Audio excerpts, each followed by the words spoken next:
전도서 9장 1절부터 10절까지 저와 성도님들 한 절씩 번갈아 가며 읽겠습니다. 이 모든 것을 내가 마음에 두고 이 모든 것을 살펴본즉 의인들이나 지혜자들이나 그들의 행위나 모두 다 하나님의 손 안에 있으니 사랑을 받을는지 미움을 받을는지 사람이 알지 못하는 것은 모두 그들의 미래의 일들임이니라. 모든 사람에게 임하는 그 모든 것이 일반이라. 의인과 악인, 선한 자와 깨끗한 자와 깨끗하지 아니한 자, 제사를 드리는 자와 제사를 드리지 아니하는 자에게는 일어나는 일들이 모두 일반이니 선인과 죄인, 맹세하는 자와 맹세하기를 무서워하는 자가 일반이로다. 모든 사람의 결국은 일반이라. 이것은 해 아래에서 행해지는 모든 일 중에 악한 것이니 곧 인생의 마음에는 악이 가득하여 그들의 평생에 미친 마음을 품고 있다가 후에는 죽은 자들에게로 돌아가는 것이라. 모든 산자들 중에 들어있는 자에게는 누구나 소망이 있음을 상계가 죽은 사자보다 낫기 때문이니라. 산 자들은 죽을 줄을 알되 죽은 자들은 아무것도 모르며 그들이 다시는 상을 받지 못하는 것은 그들의 이름이 잊어버린 바 됨이니라. 그들의 사랑과 미움과 시기도 없어진 지 오래이니 해 아래에서 행하는 모든 일 중에서 그들에게 돌아갈 몫은 영원히 없느니라. 너는 가서 기쁨으로 내 음식물을 먹고 즐거운 마음으로 내 포도주를 마실지어다. 이는 하나님이 내가 하는 일들을 벌써 기쁘게 받으셨음이니라. 내 의복을 항상 희게 하며 내 머리에 향기름을 그치지 아니하도록 할지니라. 내 헛된 평생의 모든 날 곧 하나님이 해 아래에서 내게 주신 모든 헛된 날에 내가 사랑하는 아내와 함께 즐겁게 살지어다. 그것이 내가 평생에 해 아래에서 수고하고 얻은 내 몫이니라. 내 손이 이를 얻는 대로 힘을 다하여 할지어다. 내가 장차 들어갈 수월에는 일도 없고 계획도 없고 지식도 없고 지혜도 없음이니라. 아멘. 오늘 우리가 함께 읽은 전도서 9장 1절 말씀에 보면 제일 마지막에 사람이 알지 못한다. 그러니까 우리가 어떤 일이 앞으로 있을지 모른다. 이 모든 일, 이것은 미래의 일이고 그 미래의 일은 우리에게 달려있는 것이 아니라 하나님께 달려있다고 말씀합니다. 내일은 내 일이 아니라 하나님의 일입니다. 하지만 미래에 대해 모든 사람이 다 알고 있는 확실한 한 가지가 있습니다. 그것이 무엇인지 2절과 3절에 말씀해 주고 있습니다. 2절 말씀해 보니 모든 사람이 다 가야 되는 그 길, 모든 사람에게 예외 없이 다 임하는 그것, 착하게 살든지 악하게 살든지 부유하게 살든지 가난하게 살든지 상관없이 모든 인생이 다 가야 될 그 길이 있다고 말합니다. 우리는 다 출발점이 다릅니다. 그리고 경유지도 다릅니다. 하지만 이 자리에 계신 모든 분들의 종착점은 똑같습니다. 그 종착점이 어디일까요? 바로 죽음입니다. 우리가 미래에 대해서 알 수가 없지만 한 가지, 가장 확실하게 아는 한 가지는 우리 모두는 다 죽는다는 것입니다. 톨스토이는 세상에 죽음만큼 확실한 것이 없다.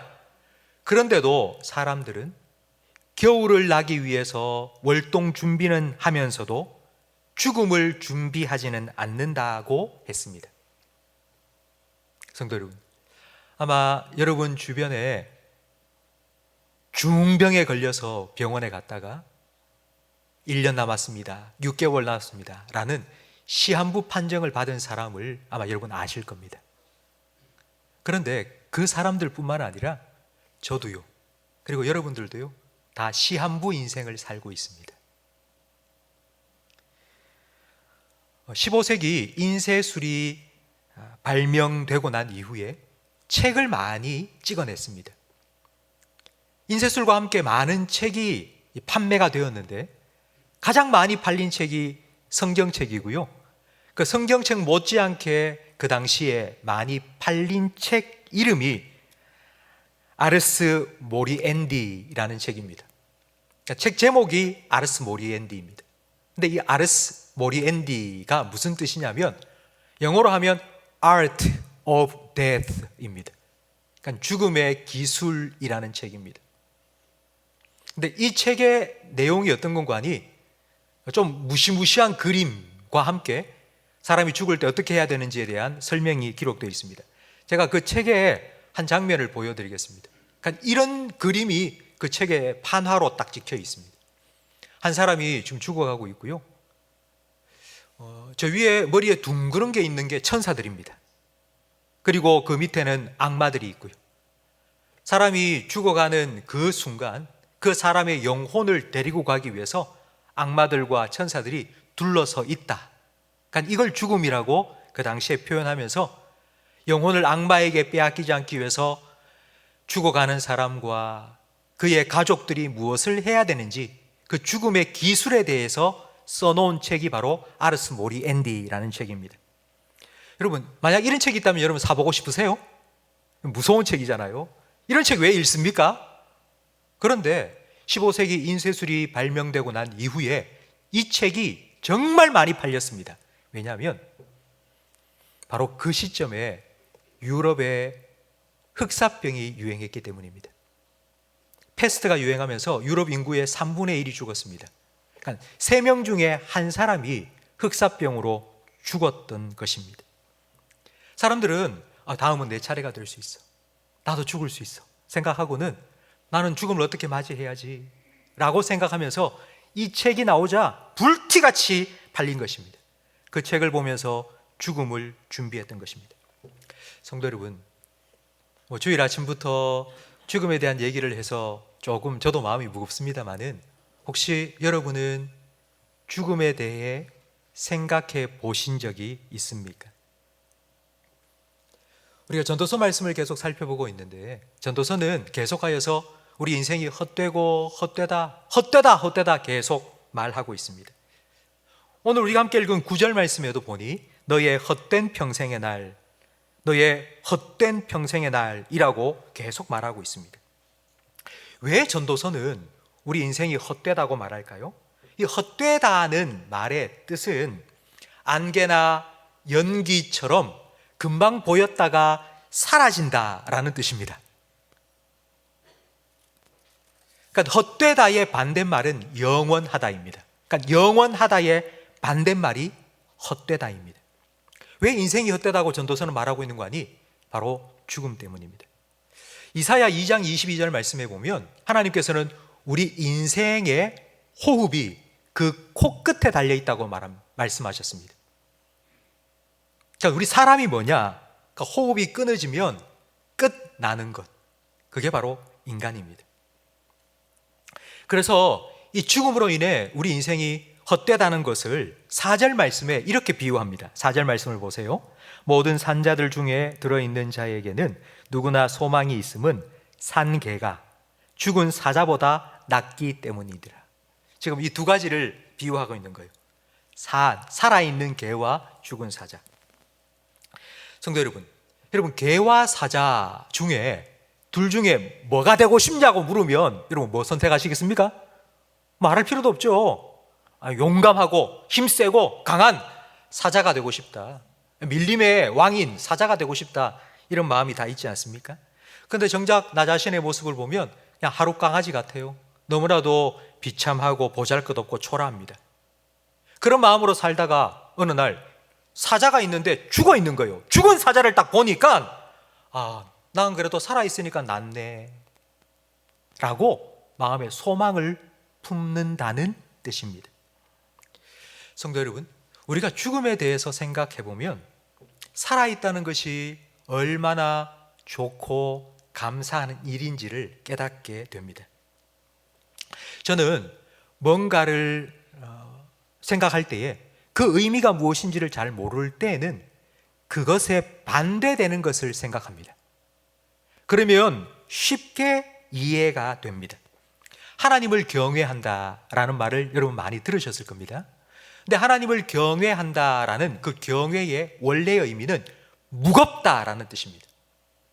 그럼 하나님을 무겁게 여긴다, 이게 경외한다는 뜻인데 그게 무슨 의미인지를 생각하기 위해서 반대말을 생각해 보십시오. 하나님을 가볍게 여긴다. 하나님을 가볍게 여긴다는 것은 다른 말로 하면 업신 여긴다는 뜻입니다. 하나님을 업신 여긴다는 말은 없수이 여긴다. 하나님이 없는 것처럼 여긴다라는 뜻입니다. 그러니까 하나님이 없는 것처럼 여기는 것이 하나님을 경외하지 않는 것입니다. 하나님이 지금도 나와 함께 계신다는 것을 믿고 사는 것이 바로 하나님을 경외하는 것입니다. 오늘 2부 예배 때, 1부 예배 때는 유아 세례를 할 거고요, 2부 예배 때는 세례식을 할 겁니다. 근데 세례를 생각해 보십시오. 세례는 죽음과 생명이 동시에 나타나는 것입니다. 사람을 물속에 훅 집어넣고요, 죽음을 의미합니다. 그리고 다시 물속에서 끄집어내는 것, 그건 다시 살아남을 의미합니다. 성도 여러분, 우리가 살아가면서 신앙생활을 하면서 구원의 감격을 잃어버리는 때가 있는데, 그것은 우리가 얼마나 죄인이었는가를 잊어버리기 때문입니다. 그러니까 내가 죽어 마땅한 죄인이라는 것을 잊어버리니 주님께서 나를 구원해 주시고 새 생명을 주셨다는 것에 대한 기쁨과 감격도 사라져 버립니다. 요즘 혹시 여러분 주변에 막 사는 사람이 있습니까? 그냥 되는 대로 사는 사람. 저는 그 이유가 무엇인지 이렇게 말씀드리고 싶습니다. 죽음에 대해서 생각해 보지 않았기 때문이다. 뭔가 인생의 새로운 결단을 하고 나 이렇게 살아야지, 난 새롭게 살아야지 라고 결심을 했는데도 차일 피일 미루다 작심삼일이 되는 그런 경우도 있는데요, 그 이유도 마찬가지입니다. 죽음을 생각해 보지 않았기 때문입니다. 우리에게 남은 날이 많이 있다고 생각하기 때문에 우리는 자꾸 미룹니다. 다음에 하지, 다음에 하지, 내일 하지, 내년에 하지. 아직도 살아갈 날이 많이 있다고 생각하기 때문에 우리는 자꾸 그렇게 미룹니다. 그러나 만약 우리의 살 날이 얼마 남지 않았다면 우리의 결정은 훨씬 더 쉽고 명확해질 것입니다.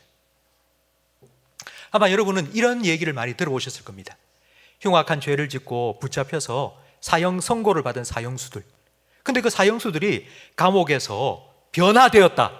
여러분, 얼마나 은혜로운 얘기입니까? 그런 얘기 많이 들으셨죠? 왜 사형수가 변화될까요? 죽을 날을 받아 놓으니까요, 자기 삶을 자꾸 돌아보는 거예요. 그리고는 내 남은 날 동안 뭔가라도 좀 내가 의미 있는 일을 해보고 싶다고 생각한 거예요. 그래서 내가 죽으면 내 각막 기증하겠다고, 내 장기 기증하겠다고, 내가 이때까지 살아온 모든 거 참회하고 나 변화되겠다고, 그런 일들이 사형수들 가운데 많이 일어나고 있습니다. 저는 오늘 우리가 살아가는 이 시대에도 아르스 모리엔디가 필요하다고 생각합니다. 사실 우리는 뉴스를 틀면 늘 죽음의 이야기를 듣습니다. 요즘 코로나 시대 아닙니까? 코로나가 다시 확진되면서 중증 환자, 그리고 또 사망자가 많이 발생하고 있다는 소식을 우리는 늘 듣습니다. 그런데 여러분, 그 사망자는 숫자일 뿐입니다. 오늘도 27명이 돌아가셨습니다. 오늘도 교통사고로 17명이 사망했습니다. 그럼 숫자일 뿐입니다. 나와 동떨어진 그냥 먼 나라의 이야기일 뿐입니다. 그러다가 우리가 죽음을 가까이, 정말 가까이 받아들이게 되는 때가 있는데, 바로 나와 가장 가까운 가족의 죽음입니다. 그런데 불과 30년 전까지만 해도 임종을 가정에서 맞이하는 사람들이 많이 있었답니다. 그런데 지금은 가정에서 임종을 맞이하는 사람은 한 10%도 안 된답니다. 나머지는 다 90% 이상이 병원에서 임종을 맞이합니다. 근데 병원에 가면 다 통제합니다. 애들은 오지 말라고, 가까이 오지 말라고, 들어오지 말라고.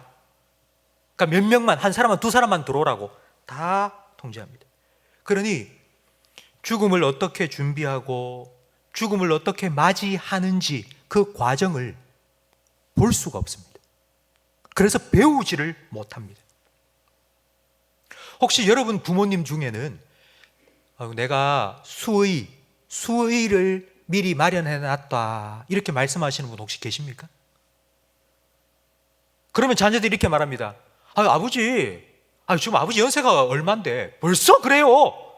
그러면 하시는 말씀이 이거 준비해 놔야지 더 오래 산다더라.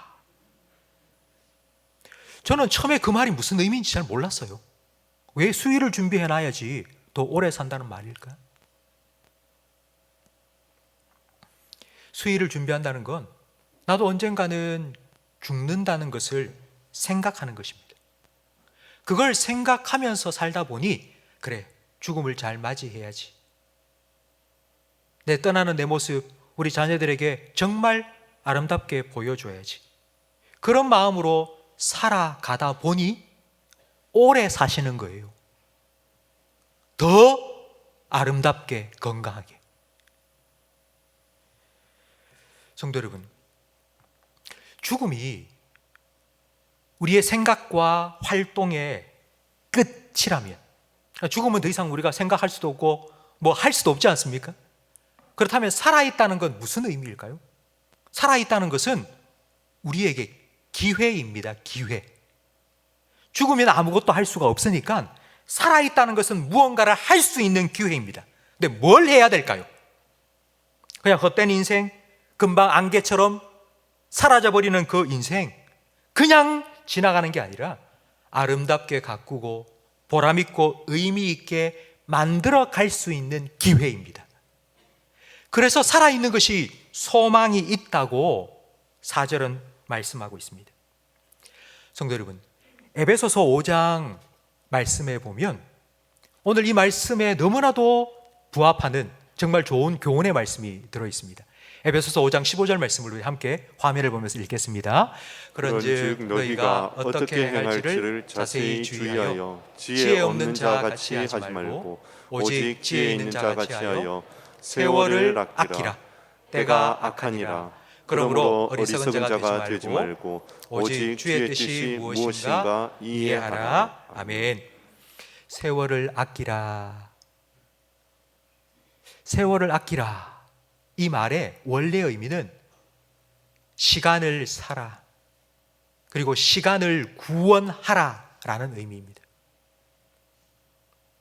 그냥 의미 없이 흘러가는 시간 내버려 두지 말고 그 시간을 붙잡으라고, 그 헛된 시간을 복된 시간으로 구속하라고, 바꾸라고. 그러기 위해서는 주님의 뜻이 무엇인지, 하나님의 뜻이 무엇인지를 이해해야 된다고 말씀하고 있습니다. 저는 오늘 본문 말씀 7절부터 9절까지 말씀을 통해서 세 가지, 헛된 인생을 복되게 바꾸어 갈 수 있는 하나님의 뜻이 무엇인지를 함께 나누겠습니다. 먼저 7절 말씀에 보면 너는 가서 기쁨으로 내 음식물을 먹고 즐거운 마음으로 내 포도주를 마실지어다. 이는 왜냐하면 하나님이 내가 하는 일들을 벌써 기쁘게 받으셨기 때문이라고 말씀합니다. 성도 여러분, 뭘 해도 이쁘다 이런 말 들어보셨죠? 여러분이 자녀를 낳아서 길러보시면 그런 마음을 느낄 때가 있으셨을 것입니다. 아이들이 태어나면 처음에는 아무것도 할 수 없습니다. 울고 먹고 싸고 자고 그게 다입니다. 그런데 뭘 해도 아기를 보면 너무너무 예쁘고 너무 기쁩니다. 그래서 그 아이를 위해서 내가 뭐든지 다 해주고 싶은 그런 마음이 듭니다. 바로 이게 오늘 본문 말씀이에요. 7절 말씀. 하나님께서 네가 뭘 하든지 이미 기쁘게 받으셨다고요.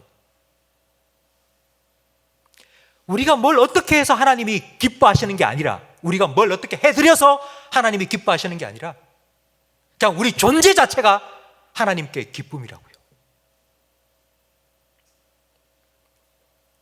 그래서 하나님께서도 우리 부모의 마음처럼 하나님 아버지께서도 우리를 향하여서 야, 너는 나의 기쁨이야.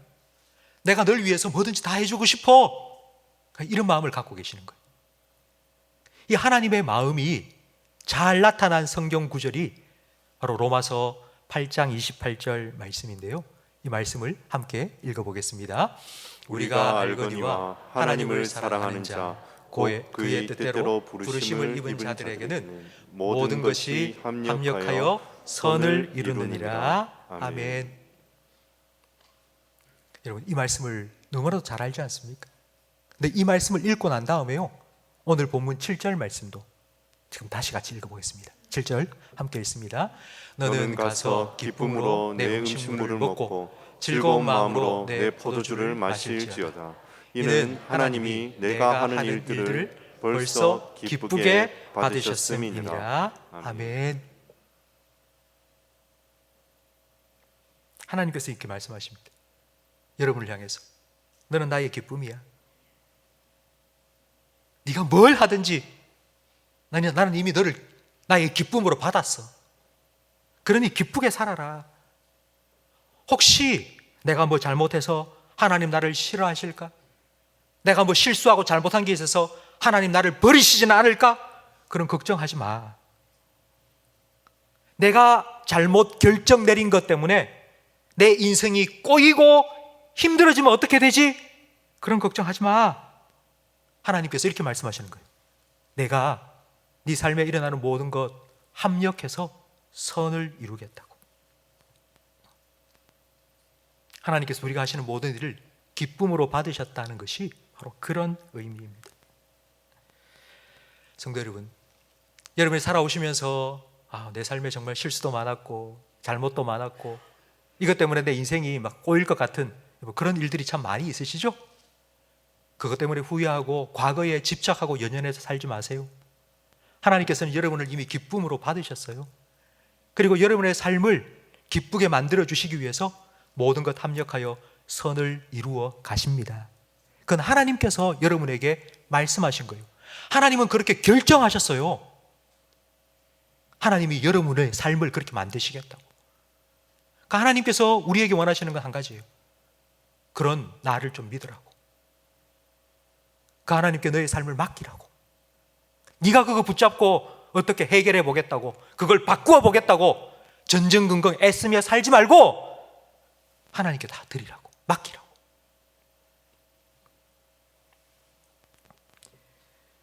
그리고 두 번째, 우리가 헛된 인생을 복되게 바꾸어 갈 수 있는 방법은 8절 말씀에 나옵니다. 우리 8절 말씀을 화면을 보면서 함께 읽겠습니다. 내 의복을 항상 희게 하며 내 머리에 향기름을 그치지 아니하도록 할지니라. 아멘. 흰 옷, 내 의복을 항상 희게 하고 흰 옷을 입고, 그리고 네 머리를 향기름을 계속 바르고 살아라. 이게 과연 무슨 의미일까요? 흰 옷은 신부의 웨딩 드레스를 상징하는 것입니다. 그리고 머리에 향기름을 바른다는 건 신부 화장을 한 거예요. 특별한 날 향유를 부은 거예요. 여러분, 흰 옷을 입고 머리에 향기름을 바르고 산다는 건 신부처럼 순결하고 정결하게 살아가라는 의미입니다. 예수님은 우리의 신랑이시고 우리는 예수님의 신부입니다. 그래서 예수님께서 다시 오실 그날 우리는 어린 양의 신부로 예수님을 맞이하여서 예수님과 함께 영원한 천국에서 살아가게 될 것입니다. 그것을 생각하면 우리의 삶을 순결하고 정결하게 잘 유지해 나갈 수 있습니다. 요즘 코로나이기 때문에 어디에 사람들이 많이 모일 수가 없어서 캠핑이 붐이 일어나고 있습니다. 사람들이 다 텐트를 들고 아니면 차에 차박한다고, 차에서 잠을 자고 그렇게 캠핑을 즐긴다고 사람들이 정말 야외로 많이 나갑니다. 그런데 야외로 나가서 캠핑을 하고는 음식물 쓰레기, 그리고 비닐봉지 이런 것들을 막 그 자리에 다 버려두고 가는 사람이 너무 많다는 거예요. 그래서 캠핑장마다, 그리고 아주 좋은 야외 산과 들마다 막 이렇게 현수막이 붙어 있습니다. 머문 자리 원래대로, 떠난 자리 깨끗하게. 얼마나 쓰레기를 버리고 갔으면 이런 현수막 붙이고 캠페인을 벌이겠습니까? 우리도 언젠가 떠나야 합니다. 떠날 그때를 생각하면서 많은 성도님들은 이런 생각을 할 거예요. 난 뭘 남길까? 나는 뭘 남겨야 되지? 우리 자녀에게 얼마나 남길까? 생각을 참 많이 합니다. 근데 여러분, 우리가 남긴 게 쓰레기가 될 수도 있다는 것을 우리는 기억해야 됩니다. 실제로 그렇지 않습니까? 얼마나 많은 경제 발전을 이루었습니까? 정말 고도 성장을 이루었는데 그 성장의 뒤안길에는 환경오염, 수질 대기오염, 엄청난 쓰레기가 이 땅을 가득 뒤엎고 있지 않습니까? 우리는 떠나면서 뭘 남길까 고민해야 될 것이 아니라 얼마나 깨끗하게 떠난 자리 아름답고 떠난 자리 깨끗하게 남기지 않고 떠나야 되겠다. 저는 이 고민이 더 필요하다고 생각됩니다. 주님이 부르실 때에 미련도 없이 더러운 거 쓰레기 남겨두지 않고 깨끗하게 주님을 기쁨으로 만날 수 있도록 그와 같은 삶을 살아가는 것이 바로 복된 인생입니다. 요한 1서 3장 2절과 3절 말씀은 우리에게 이렇게 말씀하고 있는데요, 함께 읽어보겠습니다. 사랑하는 자들아, 우리가 지금은 하나님의 자녀라. 장래에 어떻게 될지는 아직 나타나지 아니하였으나 그가 나타나시면 우리가 그와 같을 줄을 아는 것은 그의 참모습 그대로 볼 것이기 때문이니 주를 향하여 이 소망을 가진 자마다 그의 깨끗하심과 같이 자기를 깨끗하게 하느니라. 아멘. 헛된 세상 그리고 잠깐 사라져버리는 인생에 여러분 소망 두지 마세요. 금방 사라져버립니다. 안개처럼 사라져버릴 날이 곧 올 것입니다. 그만 우리가 함께 읽은 이 말씀처럼 난 주님 만날 거야. 예수님 나의 신랑 되시고 나는 그분의 신부로서 예수님 곧 만날 날 올 거야. 이 소망을 가진 자마다 예수님처럼 자기를 깨끗하고 순결하게 그렇게 지키며 살아가게 될 것이라고. 여러분, 이 천국의 소망, 주님 다시 만날 그 재림의 소망 품고 여러분 정결한 삶을 살아가시기를 주님의 이름으로 축복합니다. 세 번째는 전도서 9장 9절 말씀에 나와 있습니다. 우리 9절 말씀을 함께 읽어보겠습니다. 내 헛된 평생의 모든 날 곧 하나님이 해 아래에서 내게 주신 모든 헛된 날에 내가 사랑하는 아내와 함께 즐겁게 살지어다.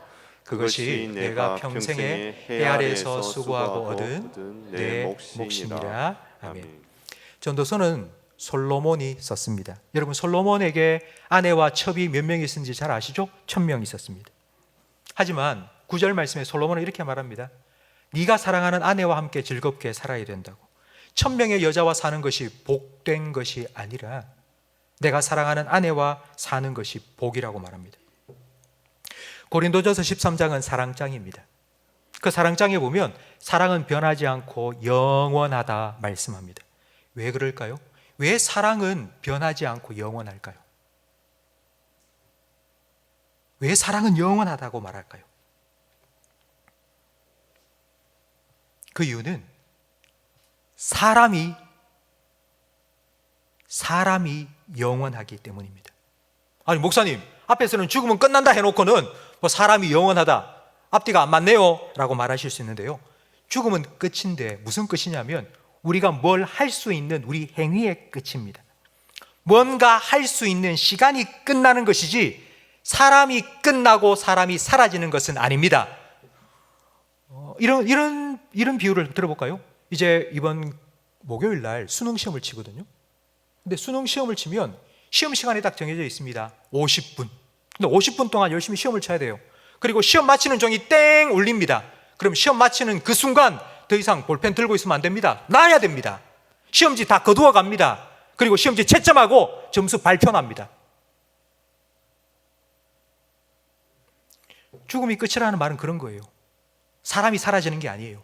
내가 할 수 있는 일이 끝나는 것이고 그 일에 대한 평가, 결과가 이제 발표되는 것입니다. 여러분, 사도신경을 우리는 예배 시간마다 함께 외우죠. 근데 사도신경의 제일 마지막 부분 뭔지 기억하십니까? 몸이 다시 사는 것과 그리고요, 영원히, 무엇이 영원히 산다고요? 다시 산 그 몸이 영원히 사는 것을 믿는다고 우리는 고백합니다. 그게 우리 기독교 신앙입니다. 우리의 몸이 다시 살아나고 그 살아난 몸이 영원히 사는 것을 우리는 믿는다고 함께 고백했습니다. 사람의 존재는 사라지지 않고 영원합니다. 그렇기 때문에 사람을 사랑하는 것도 영원합니다.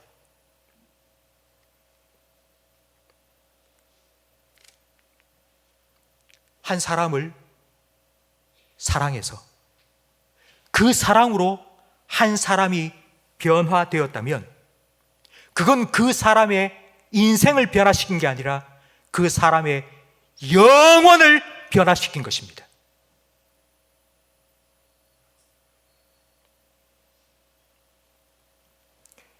예수님께서는 그와 같은 사랑으로 우리의 인생을, 아니 우리의 영혼을 바꾸어 주셨습니다.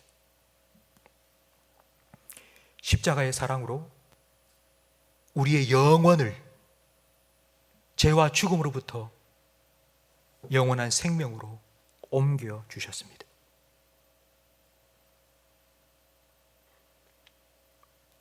예수님께서는 저와 여러분에게 새 계명을 주셨습니다. 그 새 계명이 요한복음 13장 34절 말씀에 나와 있습니다. 여러분 함께 읽겠습니다. 새 계명을 너희에게 주노니 서로 사랑하라. 내가 너희를 사랑한 것 같이 너희도 서로 사랑하라. 저는 오늘 이 말씀을 준비하면서 정말 지난주 너무너무 감사했습니다. 왜 예수님께서 수많은 계명, 구약에 600개가 넘는 수많은 계명들이 있어요. 근데 수많은 계명들 말고 딱 한 가지만 새 계명을 준다고 말씀하셨습니다. 이제 구원받은 너희들은 딱 한 가지만 하면 된다고. 내가 너에게 새 계명을 준다고. 이것만 지키면 된다고. 근데 그게 내가 너를 사랑한 것처럼 너도 서로 사랑하라고. 근데 이게 무슨 의미인지를 깨닫게 된 겁니다. 사랑이 영원하니까요. 그 사랑이 사람을 변화시킬 수 있고요. 그리고 그 사람의 영원히 변화되기 때문입니다.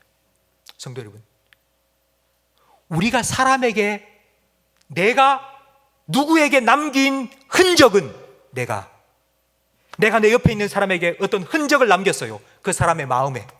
그게 어떤 흔적인지는 모르겠어요. 하지만 내가 그 사람에게 남긴 흔적은 영원합니다.